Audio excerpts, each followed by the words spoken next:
सर्वांचं खूप खूप खूप मनापासून स्वागत आहे आपल्या चॅनेल मोनिकाच होम किचनमध्ये. तर तुम्ही सर्वजण विचार करत असाल की ही गेली 2 वर्षे कुठे गायब होती. तर झालं असं की मागचे 2 वर्ष हे मला माझी प्रेग्नन्सी, डिलिव्हरी, माझं छोटं बेबी याच्यामध्ये कसे निघून गेले कळलेच नाही. तर त्या सर्वांमध्ये मी आपल्या चॅनेलवरती व्हिडिओसुद्धा अपलोड करू शकले नाही. तर मला एक छान गोंडस अशी मुलगी आहे 1.5 वर्षांची, जिचं नाव आहे साईशा.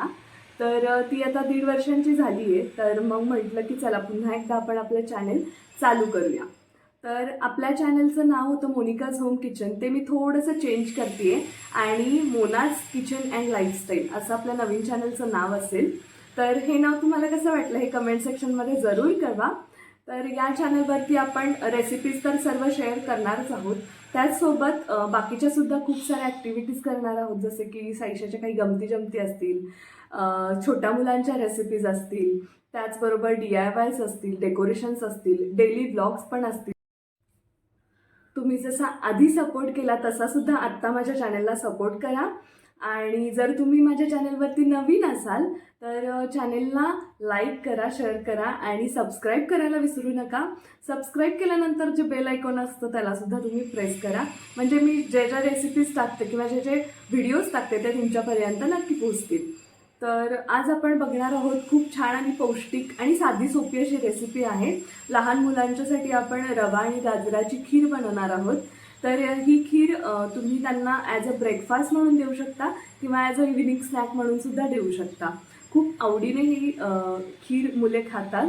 तर जास्त वेळ न घालवता आपण डिरेक्टली आपल्या रेसिपीकडे वळूया. So let's get started. तर सर्वात प्रथम आपल्याला जी खीर बनवायची आहे त्यासाठी मी इथे थोडेसे तूप घेतलेले आहे. तूप थोडंसं गरम झालं की आपण याच्यामध्ये 1-2 चमचे रवा घेतलेला आहे. हा रवा आपल्याला छानसा असा भाजून घ्यायचा आहे. रवा छान भाजून झाल्यानंतर तो मी एका प्लेटीत काढून घेतलेला आहे आणि त्याच भांड्यामध्ये थोडंसं पुन्हा तूप घातलेलं आहे आणि या तुपावर आपल्याला हा जो गाजराचा कीस आहे तो सुद्धा आपल्याला छान परतून घ्यायचा आहे. गाजराचा कीस परतून झाल्यानंतर यामध्येच मी थोडेसे ड्रायफ्रूट्स आणि मनुके जे आहेत ते थोडे बारीक करून घेतले होते, ते सुद्धा आपण याच्यामध्ये घातलेले आहेत. आता याच्यामध्ये आपण जो रवा भाजला होता तो घातलेला आहे आणि त्याचसोबत इथे मी 2 कप दूध घातलेले आहे. तर तुम्हाला जशी पातळ घट्ट खीर हवी आहे त्याप्रमाणे तुम्ही दूध कमी जास्त करू शकता. त्याचसोबत आपण याच्यामध्ये चवीप्रमाणे थोडीशी साखर घातलेली आहे. तर सर्वात शेवटी आपल्याला याच्यामध्ये थोडीशी वेलची पूड आणि थोडंसं केशर घालायचं आहे. तर ही पौष्टिक अशी रवा आणि गाजराची खीर आपली तयार झालेली आहे. तर संध्याकाळ होती, छान पाऊस पडत होता. तर दुसऱ्या गॅसवरती मी इकडे चहासाठी ठेवलेला आहे.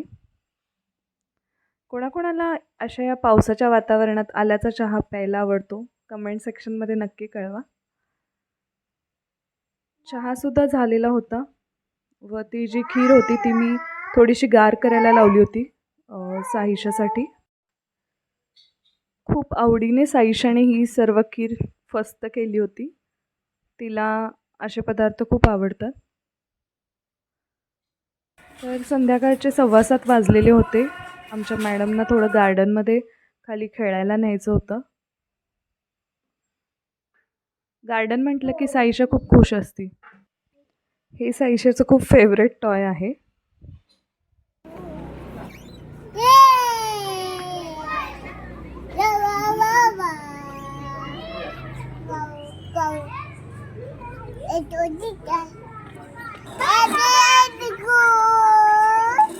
एक 2 3 4 म्हण.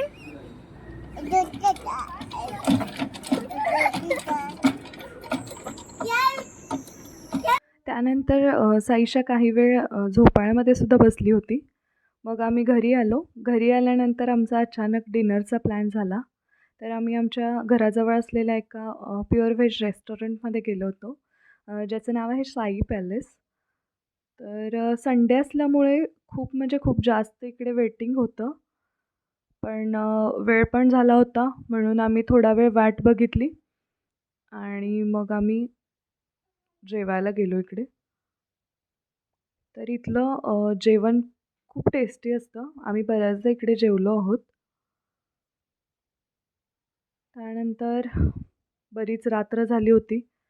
पुन्हा आम्ही घरी गेल्यानंतर हे दोघे खाली खेळत बसले होते. तर कसा वाटला हा आजचा मिनी ब्लॉग तुम्ही मला नक्की कमेंट करून सांगा आणि माझ्या चॅनलला सबस्क्राईब करा. Bye bye.